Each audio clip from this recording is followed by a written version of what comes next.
ATL lab का main purpose क्या है?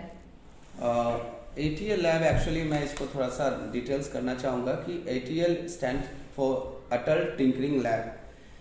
देखिए, ये हमारे माननीय प्रधानमंत्री जी नरेंद्र मोदी जी का विजन था और उन्होंने क्या स्कूल्स में उन्होंने टेक्निकल एजुकेशन पे एम्फेसिस किया, स्किल बेस्ड एजुकेशन पे एम्फेसिस किया और उसी के अंतर्गत हम कहें कि उन्हीं चीज़ों को ध्यान में रखते हुए अटल टिंकरिंग लैब की स्थापना स्कूल वाइज की गई है और उसी में हमारा स्कूल भी आता है। इसे डायरेक्ट नीति आयोग गवर्न करती है, इसको ऑब्जर्व करती है और इसका रिपोर्ट लेते रहती है time and again. Atal tinkering lab basically इसका विजन ये है कि जो हमारी स्कूलिंग में 9, 10 या 8 या 6, इवन हम कहें कि 6 से हम बच्चों को इसमें लेते हैं, तो टेक्निकल जो एडवांसमेंट आज के दौर में हम देख रहे हैं, विश्व स्तर पे हम देख रहे हैं कि हर कंट्रीज जो है उनका एक विजन ब्रॉड होता चला जा रहा है और हमारे बच्चे उसमें कहीं पीछे ना रह जाए, तो हम क्यों ना उनका स्टार्टिंग जो है हम बेसिक हम स्कूल लेवल से कर दें ताकि जब यूनिवर्सिटीज़ में वो जाएं तो उनका जो इनोवेशन हो, रिसर्च वर्क हो, वो काफ़ी ब्रॉड हो और वर्ल्ड वाइड हो। तो सर इसका स्टूडेंट पे क्या इम्पैक्ट आ रहा है, स्टूडेंट इसको कितनी पॉजिटिवली ले रहे हैं और इसका सोसाइटी पे क्या इफेक्ट आएगा? बहुत अच्छा क्वेश्चन आपने पूछा। अटल टिंकरिंग लैब का जो बेसिकली विजन था कि to enhance the creative skills among the learners, जिसके अंतर्गत जो छोटे बच्चे हैं, मैं ये कहूँ कि आज हमारे समय में जब बच्चे थे तो वो टॉय से खेला करते थे और आज के बच्चे जो है वो टेक्नोलॉजी से खेल रहे हैं। यानी आज अगर आप छोटे हमारे स्कूल्स में आप जाएंगे, विजिट करेंगे, आपको वैसे बच्चे भी मिलेंगे जो बहुत कम एज में they know about the sensors, micro controllers and so many resistors and all, and they play with them, और वो उस पर काम कर रहे हैं और अलग अलग तरह का मॉडल बना रहे हैं। और मैं ये कहूँ कि बच्चों के लिए कितना यूजफुल है। तो जैसा कि आज हमारी नई एजुकेशन पॉलिसी जो 2020 आई है, उसमें एक चर्चा भी है कि हम बच्चों की क्यों ना स्किल बेस्ड एजुकेशन को फोकस करें। तो उसको ध्यान में रखते हुए मुझे लगता है कि यह माननीय प्रधानमंत्री जी का जो विजन था वो अब साकार होते हुए दिख रहा है और मुझे ऐसा लग रहा है कि एक समय आएगा जब हमारे यहाँ इनोवेशंस, बच्चे जब कॉलेज में, यहाँ यूनिवर्सिटीज में जाते थे बच्चे, तब they know about the micro controllers, वो सेंसर्स के बारे में तब जानते थे। हमारे लिए छोटे उम्र में ये जादू जैसा होता था, लेकिन आज के बच्चे सेंसर्स के साथ खेल रहे हैं, तो मैं ये कहूँगा कि इससे बड़ी सफलता ATL लैब के लिए और क्या हो सकती है। बिल्कुल सही कहा आपने सर। सर आपने एक बात और कही थी जो मुझे अभी याद आई है, तो मैं उसके बारे में भी आपसे बात करूंगी।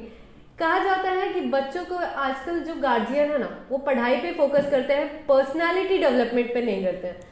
पढ़ाई इंपॉर्टेंट है, पर्सनालिटी डेवलपमेंट कितना इंपॉर्टेंट है, इसके बारे में सर अगर आप हमारे स्टूडेंट्स को कुछ गाइड कर पाते हैं। श्योर। मैं ये कहूँगा कि एजुकेशन और पर्सनालिटी ये दो तराजू के दो पलड़े हैं जिसे इक्वली हमें बैलेंस करके रखना है।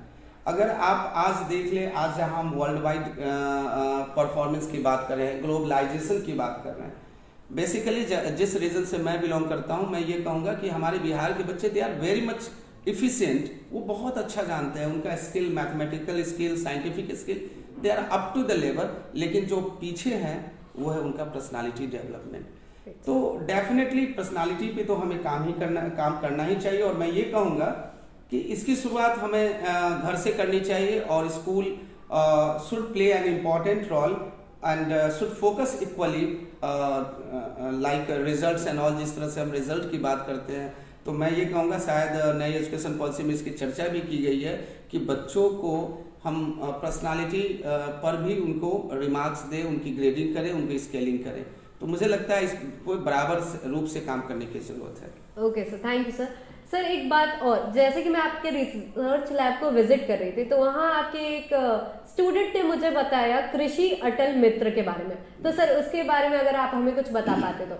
देखिए, मैं 2-3 बातें और ज़्यादा मैं कहना चाहूँगा आपको। हमारे बच्चे जब से ATL लैब आया उसके बाद की ये घटना है कि बच्चे they are very much, as I told, कि हमारे बिहार के बच्चे हैं, they are very much productive, बहुत अच्छा काम करते हैं, उनके पास संसाधन की कमी थी, तो लैब ने उस काम को पूरा किया। हमारा सारी चीज़ें हम प्रोवाइड करते हैं लैब की तरफ से फ्री ऑफ कॉस्ट।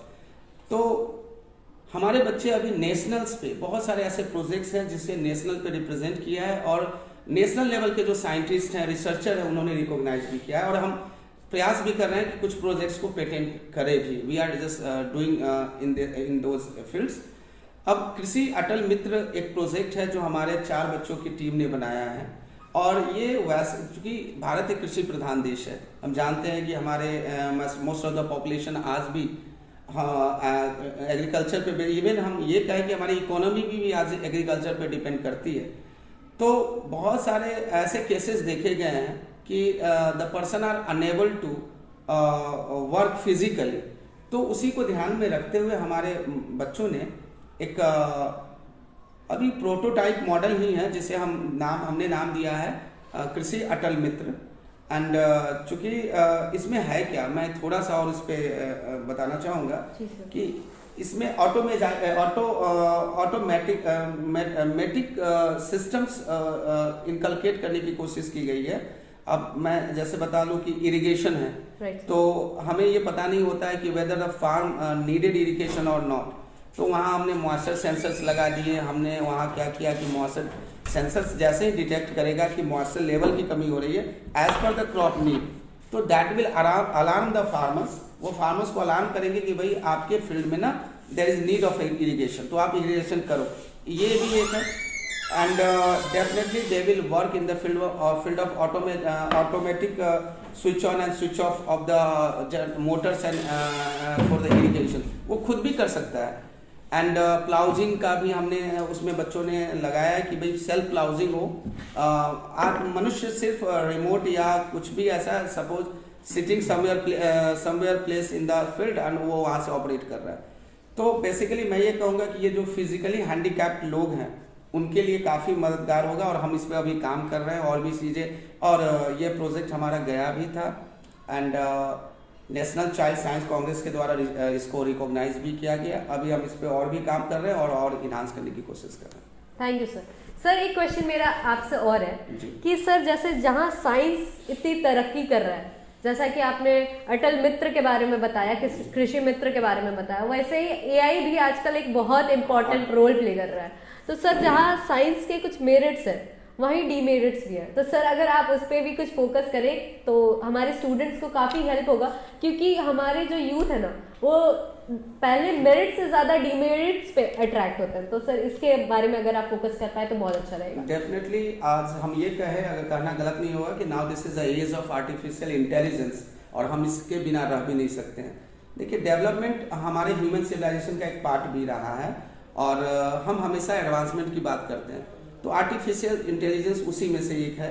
लेकिन जहां आपने कहा कि हमें थोड़ा सा सेफ्टी मेजर्स को भी ध्यान में रखना है, आज मैं बच्चों से यही कहूँगा, जो भी खासकर जो स्टूडेंट्स हैं, they should minimize the use of what this all things. And हम इसे क्या कहें कि गार्जियन के लिए मैं एक रिक्वेस्ट ये करूँगा कि it is not bad to use mobile phone, it is not bad to use laptop and all, लेकिन अपने सुपरविजन में, छोटे बच्चों के लिए खासकर। और एक एज ग्रुप के बाद बच्चे खुद अवेयर हो जाते हैं, they know how what are goods and what are bads for them, तो वो फिर ठीक है। लेकिन शुरुआती समय में जब बच्चे कंप्यूटर या मोबाइल फोन का यूज कर रहे हैं, तो मैं यही कहूँगा कि गार्जियंस को थोड़ा सा अटेंटिव होना है। एंड डेफिनेटली हम शिक्षकों को भी इस फील्ड में ये बच्चों को मोटिवेट करते रहना टाइम एंड अगेन। तो डेफिनेटली हम ये कह सकते हैं कि हम इसके साथ भी हैं, और इसके जो कॉन्सिक्वेंसेज है इससे हम बचे भी रहेंगे। थैंक यू सर, आपने हमारे स्टूडेंट्स के साथ अपने थॉट शेयर किए, हमें बहुत अच्छा लगा, और आपने हमें बहुत कुछ बताया अपने ATL लैब के बारे में और नए रिसर्चेस के बारे में।